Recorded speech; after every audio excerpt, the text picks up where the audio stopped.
The inner critic, it's not going anywhere. I'm so sorry to break it to you.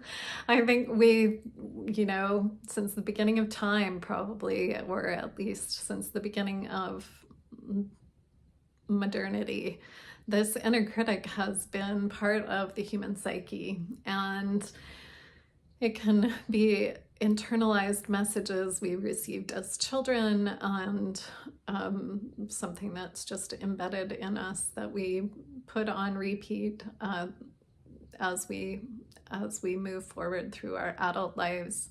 So writers are particularly familiar with the inner critic. Maybe you have a particular flavor, and it probably goes something like this. Why bother?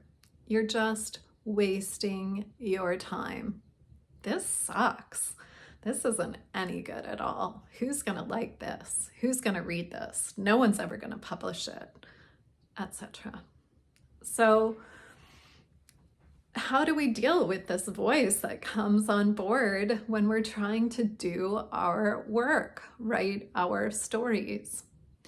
Well, I remember this beautiful story that Pema Chodron told in one of her audio Dharma talks about, I think it was Milarepa, who goes to this cave in the mountains to meditate, to deal with his demons.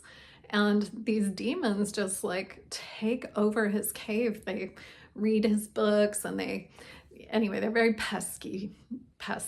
And he freaks out. He wants them to go away. He forbids them, and they just get worse. And finally, he turns toward them and embraces them, for lack of a better word. I'm misremembering the story, but I think what's important here, and then most of them go, except for the one demon, biggest, ugliest, most demony demon. And finally, Milarepa just surrenders completely and puts himself in the mouth of the demon. And at that point, the demon disappears. So part of our challenge as writers is the energy that we give over to the inner critic. It's like a hungry ghost. It just wants to be fed, essentially. So one of the things we can do is physically relax our bodies and acknowledge the presence. Oh, I see you. Because usually we're just fighting with it, and it wants to win. So, maybe it has a name, like, oh, I see you. I see you, Frank. I see you, Shirley, whatever your inner critic is called. And kind of just acknowledging that they're there, and then breathing space around the presence of that thought. So when we have the thought, no one's going to read this. It's a very contracted thought. You may even feel your body go into contraction. So just widening out, relaxing your body, maybe putting a hand on your heart. From other videos, I'm big on that. Hand on the heart and the belly, and that's calming to the nervous system. And creating this space.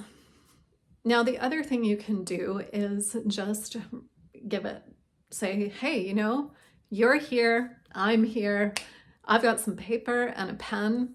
You just write for 10 minutes. I'll put on the timer and you write for 10 minutes, and then I'm taking over.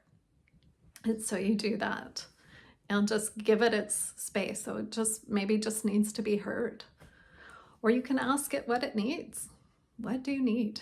What do you need right now? And see what its response is.